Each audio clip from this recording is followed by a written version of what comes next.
సుమన్ టీవీలో మీ business promotions కోసం ఈ కింది నెంబర్ను సంప్రదించగలరు.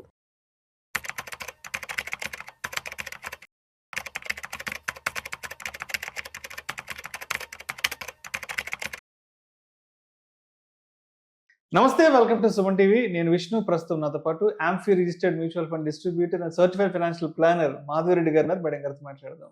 నమస్తే మాధవిరెడ్డి గారు. నమస్తే అండి. మాధవిరెడ్డి గారు, welcome to Suman TV and welcome to weekend market outlook analysis. Thank you. Yes Madhavi Reddy గారు, గడిచిన వారం అంతా కూడా మార్కెట్లు ఆల్మోస్ట్ 4 రోజుల పాటు నష్టాల్లోనే ముగిశాయి.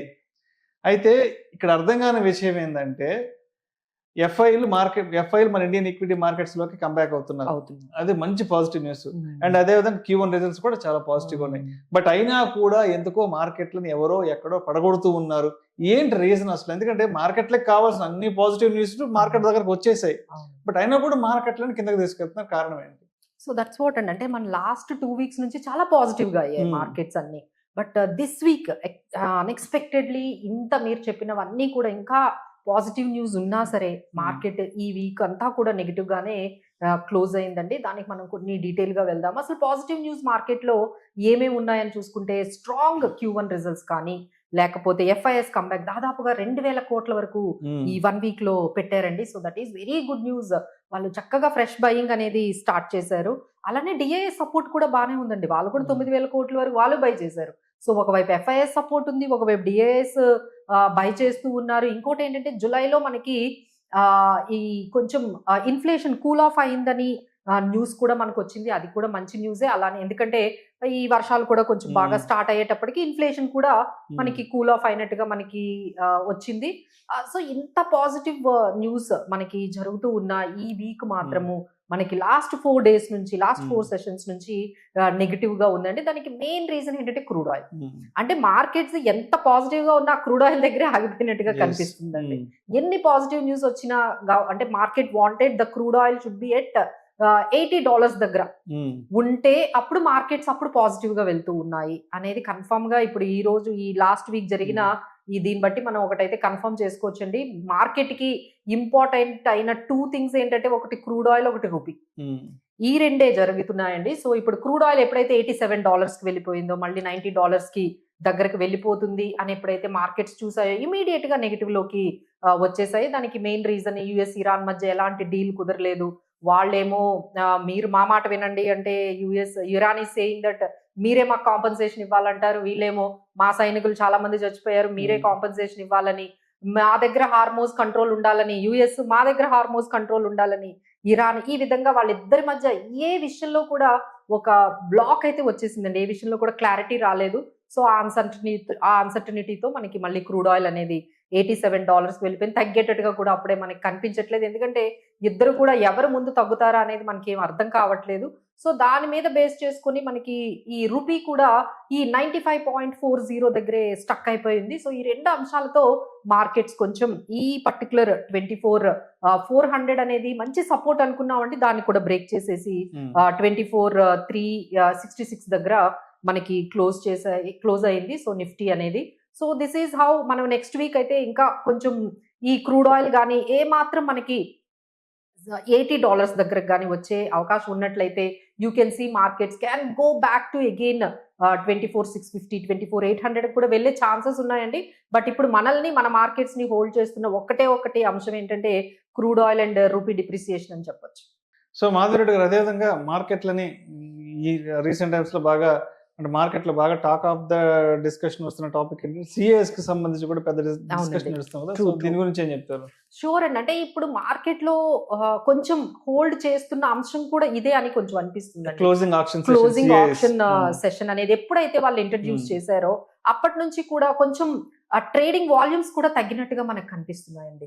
అంటే అసలు ఈ CAS గురించి మనం ఒక వీడియోలో కంప్లీట్ గా ఒకసారి మనము వాళ్ళకి ఐడియా అయితే ఇద్దామండి. సో ట్రేడింగ్ అంటే ట్రేడింగ్ మీద ఇంపాక్ట్ పడింది. ఎందుకంటే క్లోజింగ్ ఏదైతే ప్రైస్ ఉంటుందో దాని మీద బేస్ చేసుకుని P&L అకౌంట్స్ ఉంటాయి, దాని మీద బేస్ చేసుకుని NAV ఉంటుంది. బట్ నాట్ ఆల్ అండి. ఓన్లీ ఏవైతే డెరివేటివ్స్ లో పార్టిసిపేట్ చేస్తున్న ఏవైతే స్టాక్స్ ఉన్నాయో వాటికి మాత్రమే ఈ రెస్ట్రిక్షన్స్ వచ్చాయి. But that is impacting a lot to the markets, especially traders అయితే చాలా ఇబ్బంది పెడుతుందండి. ఒక టైంలో అసలు వాళ్ళు ట్రేడింగ్ కూడా ఆపేది, ఎస్పెషల్ రీటైలర్ ట్రేడర్స్ నండి. అంటే ఇన్స్టిట్యూషనల్స్ కి ఎక్కువగా బెనిఫిట్ అవుతుంది దీనివల్ల, రీటైలర్స్ కి అయితే అసలు బెనిఫిట్ అవ్వట్లేదని వాళ్ళైతే కొంచెం ఎగెనెస్ట్ గానే ఉన్నారండి. ఇంకా సెబీ కన్సల్టేషన్స్ అయితే జరుగుతూ ఉన్నాయి. రైట్. అండ్ అదే విధంగా ఇవాళ జరిగిన ఒక కీలక విషయాల గురించి మాట్లాడుకోవాలి.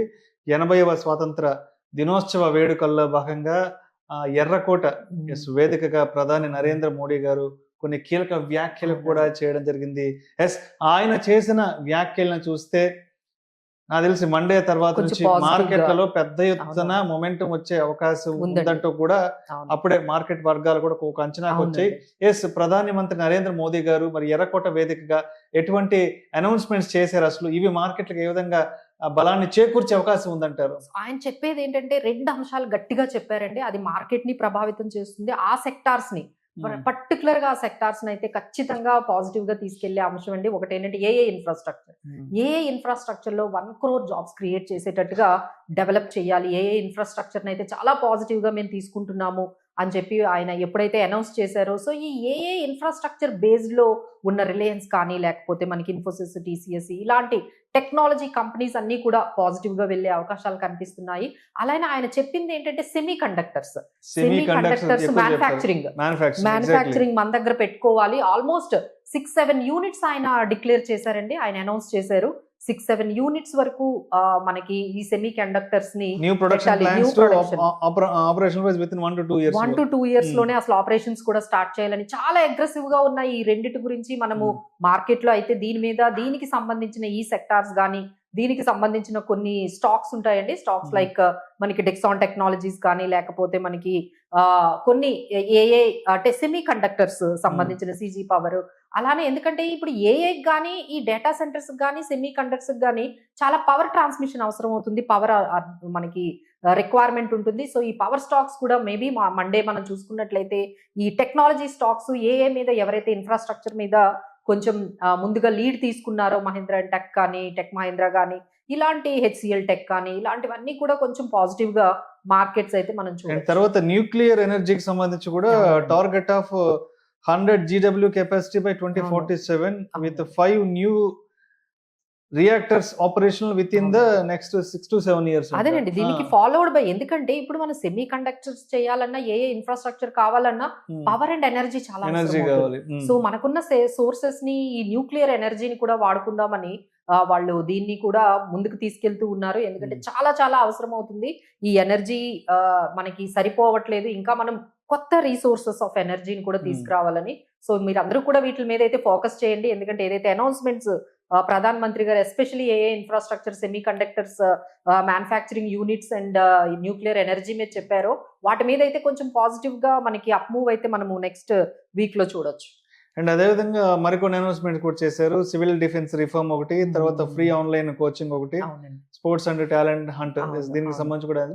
బట్ ముఖ్యంగా మన మార్కెట్లకి ఇక్కడ బాగా ఉపయోగపడేది, మార్కెట్లని గట్టిగా ముందుకు తీసుకెళ్లేదంటే తర్వాత ఒకటి వచ్చి ఏఐ స్కిల్ అప్గ్రేడేషన్ సంబంధించి, తర్వాత semi conductor production, and next వచ్చేసి న్యూక్లియర్ ఎనర్జీ.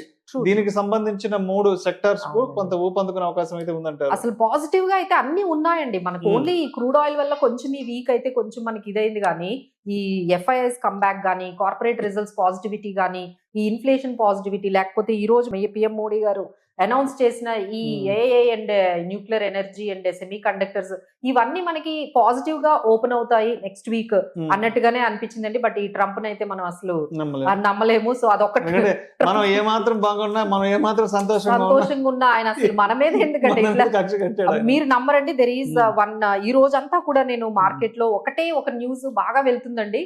లాస్ట్ అంటే 2 years 15th కి, అంటే August 15th టైంలో అసలు మార్కెట్స్ ఎక్కడ క్లోజ్ అయ్యి అని చూసుకుంటే 24,600, 24,300, అంటే 24 లో అలానే ఉన్నాయి, 25 లో ఉన్నాయి. ఈ రోజు 26 లో కూడా 24,600 దగ్గరే, 24,400 దగ్గరే ఉన్నామండి. అంటే ఆల్మోస్ట్ అంటే 2024 ఆగస్టు, తర్వాత 2025 ఆగస్టు, మళ్ళీ ఇప్పుడు 2026 ఆగస్ట్ దగ్గర కూడా Hmm. మీకు ఆ 24,300 24 నిఫ్టీ లెవెల్స్ అక్కడే ఉన్నాయి. అక్కడే ఉన్నాయి. Hmm. So this is what completely వెళ్తూ ఉన్నాయండి. బట్ ఏంటంటే మీరు అందరూ కూడా ఆ నిఫ్టీని చూసి మీరు ఎవరు కూడా లైక్ మిస్లీడ్ అవ్వకండి.